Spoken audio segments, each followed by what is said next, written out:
आज मैं आपको श्रीमद् भगवत गीता का 10वां अध्याय सुनाऊंगा। तो चलिए गणपति जी का नाम लेके वीडियो को करते हैं स्टार्ट। श्री गणेशाय नमः। 10वां अध्याय।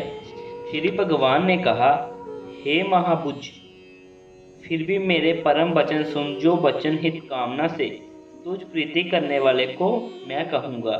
मेरे दिव्य जन्म को देवगण और महर्षि जन भी नहीं जानते हैं, क्योंकि मैं ही सर्व प्रकार से देवों और महर्षियों का आदि स्थान हूँ। महाराज, इस अध्याय में विश्व के आत्मा का स्वरूपन वर्णन करते हैं कि वही एक सारे संसार का सूत्र और सार है। अद्भुत वस्तुओं में, तेजोमय पदार्थ में, वैचित्र में, लाभदायक द्रव्यों में, गुणों में, ज्ञान में, बल में, बुद्धि में और नाना चमत्कारिक पदार्थों में उसी की इच्छा विकसित हो रही है। वह सारे विश्व का आत्मा है। विशेष वस्तुओं में उसका विशेष विकास है। सब नियमों में और शक्तियों में उसकी अभिव्यक्त है। उसकी विद्यमानता को ऐसे ही चिंतन करना उचित है। जो मनुष्य में रहता हुआ ज्ञानी और लोकों के महेश्वर जन्मा अनादि मुझको जानता है, वह सब पापों से मुक्त हो जाता है। बुद्धि, ज्ञान, मोह, क्षमा, सत्य, इंद्रिय संयम, शांति, सुख दुख, भाव होना, अभाव ना होना, भय और ऐसे ही निर्भयता, दया, समस्ता, संतोष, तप, दान, जश और अपक्ष, ये प्राणियों के भिन्न भिन्न भाव मुझ में ही होते हैं। इनमें मेरा ही नियम काम करता है। पूर्व काल के 7 महर्षि, 4 मनु, जिनका यह लोक है और जिनकी यह प्रजाएं है, वे मेरे ही मानस संकल्प से उत्पन्न हुए थे। इस मेरी विभूति और योग शक्ति को जो जन यथार्थ से जानता है, वह अविचल योग से युक्त हो जाता है। इसमें संशय नहीं है। मैं सबका उत्पादक हूँ। मुझसे सब हो रहा है, ऐसा मानकर आस्तिक भाव सहित ज्ञानी लोग मुझे बचते हैं।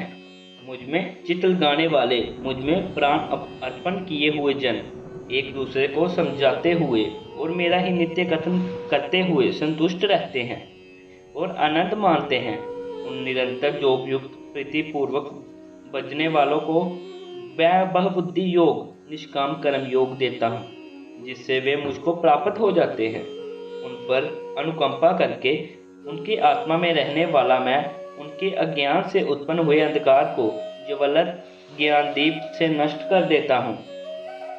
अर्जुन ने कहा, हे भगवान, आप परम ब्रह्मा, परम धाम, परम पवित्र हैं। आपको पुरुष, सदा रहने वाला, दिव्य अधिदेव, अजन्मा और समर्था सब ऋषि, देव ऋषि, नारद, असित, देवल और व्यास कहते हैं, और ऐसा ही आप स्वयं भी मुझ कह रहे हैं।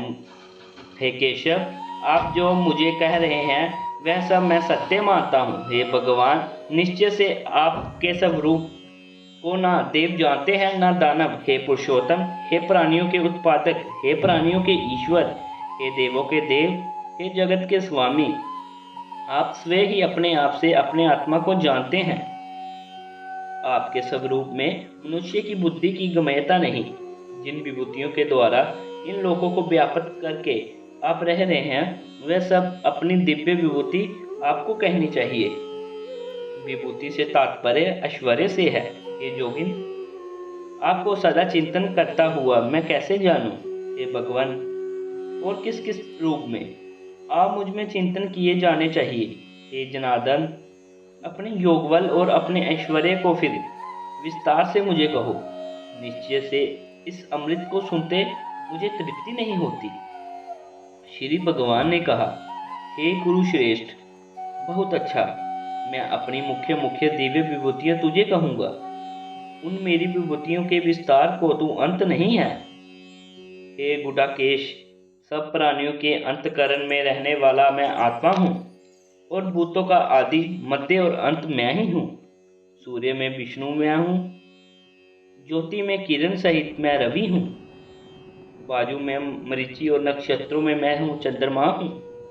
मैं वेदों में सामवेद हूँ और देवों में वासव हूँ। मैं इंद्रियों में मन हूँ और प्राणियों में चेतनता हूँ। रुद्रों में शंकर और जश राक्षसों में धनपति कुबेर मैं हूँ।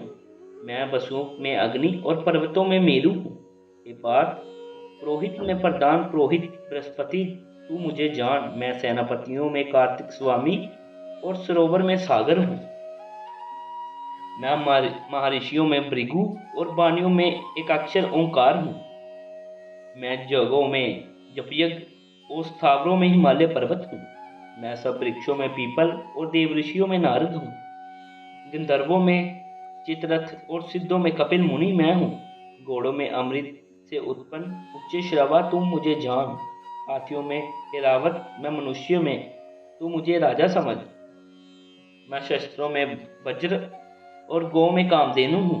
प्रजा की उत्पत्ति में उत्पादन शक्ति और सर्प में वासी मैं हूँ। मैं नागों का शेषनाग हूँ और जलोचर में वरुण हूँ। मैं पितरों में परमा और वश में यम हूँ। दैत्य में प्रहलाद, गिनने वालों में काल, मृगों में केसरी और पक्षियों में गरुड़ मैं हूँ। पवित्र करने वाली वस्तुओं में पवन और शस्त्रधारियों में रामचंद्र हूँ।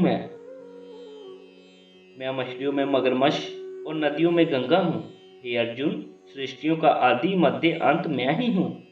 मैं विद्याओं में आत्मविद्या, वाद विवाद करने वालों में वाद हूँ। मैं अक्षरों में आकार और समासों में द्वंद्व हूँ। अविनाशी काल, सबको धारण करने वाला मैं, अनंत स्वरूप भी मैं हूँ। सबको हारने वाली मृत्यु मैं हूँ।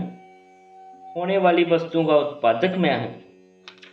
नारियों में कीर्ति, शोभा, वाणी, समृद्धि, बुद्धि, धैर्य और क्षमा मैं हूँ। मैं सामों में व्रत साम और शनंदों में गायत्री शनंद हूँ। मासों में मार्गशीर्ष और ऋतुओं में बसंत मैं हूँ। मैं छलने वालों में धूर्त हूँ और जहाँ वे अपनी सब चालें चूक जाते हैं वह मैं हूँ। तेजस्वियों में तेज, जय निश्चय मैं हूँ। मैं सात्विक वाग बालों में सत्वगुण हूँ। वृष्णि कुल में मैं वासुदेव हूँ और पांडवों में दंजे हूँ। मैं मुनियों में व्यास हूँ और कवियों में उष्णा कवि हूँ। मैं दमन करने वालों में दंड हूँ और जीतने चाहने वालों में नीति हूँ। गोपनीय वेदों में मौन और ज्ञानियों में ज्ञान मैं हूँ। हे अर्जुन, सब भूतों का कारण मात्र मैं हूँ। जो कुछ चराचर है वह मेरे बिना नहीं है। हे परंतप, मेरी दिव्य विभूतियों का अंत नहीं है, परंतु यह जो मैंने तुझे विस्तार बताया है वह केवल दृष्टांत रूप है। अपने ऐश्वर्य का सार वर्णन करते हुए महाराज ने कहा, जो जो वस्तु अद्भुत व ऐश्वर्य सहित है, श्रेष्ठ है, शोभा युक्त है और अतिशय शक्तिमान है, वह मेरे तेज प्रभाव के अंश से उत्पन्न हुई है, ऐसा तू जान। अथवा हे अर्जुन, इसे बहुत जानने से तुझे क्या प्रयोजन है? इस सारे जगत को मैं अपने एक अंश से धारण करके विद्यमान हूँ। ये सारा विश्व मेरी शक्ति के अंश के आश्रित है, यही समझ। यह निश्चय कर कि संपूर्ण विश्व भगवान के ज्ञान का प्रकाश है। यह अद्भुत चित्र चतुर चित्तकार की चेतना का परिचाय है। ओम तत्सत। इस प्रकार भगवान श्रीमद् भगवत गीता रूप उपनिषद ब्रह्म विद्या अंतर्गत योग शास्त्र में श्री कृष्ण अर्जुन संवाद का विभूति जो नामक 10वां अध्याय समाप्त होता है। तो मिलते हैं 11वें अध्याय में।